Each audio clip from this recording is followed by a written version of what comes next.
Hello, my name's Damon Lucas. I'm coming to you from the Institute at Lake Presidential in our brand new practice bunker. Just opened today and very excited to have it for short game practice and learning and teaching.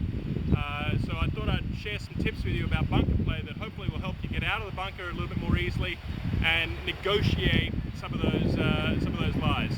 The first thing I'd say for you is to just make sure you complete the golf swing.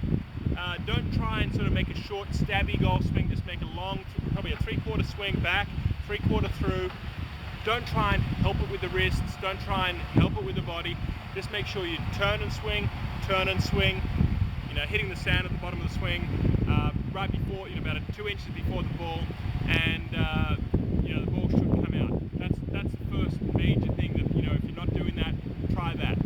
Second thing I'd say is make sure the club face stays relatively open, a little bit open, 10 or 15 degrees open throughout the golf swing.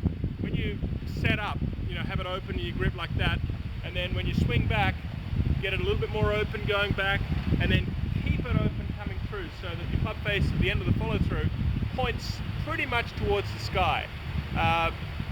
You don't want any kind of closing down because that'll dig the club face in, dig the leading edge of the swing.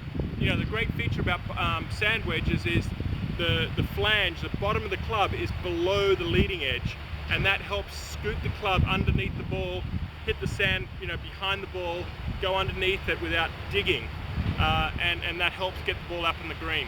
The third tip that I would use would be make sure your swing path doesn't go to the right to the target, and that means generally that doesn't happen if you set up fairly square, but if you set up a little bit open, a tendency of a lot of people is to swing back and swing the club head towards the flag or the target, and what happens is that swinging inside out, which is good for long swing a little typically, but for bunker shots, the swing inside out moves the bottom of the swing, where you catch the ball, back towards away from the target, and you'll typically hit a lot of fat shots. So learn to swing either around your body or even a little bit outside in. So that's your slicers typically have a little bit of an advantage when you play a greenside bunker shot.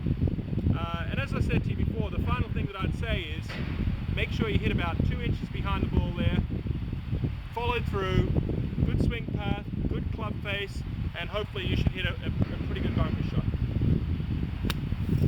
Out she comes. Thanks. Come and see us for further help on bunkers at the Institute at Lake Presidential, where myself or one of the other staff instructors can help you with the game. Thank you.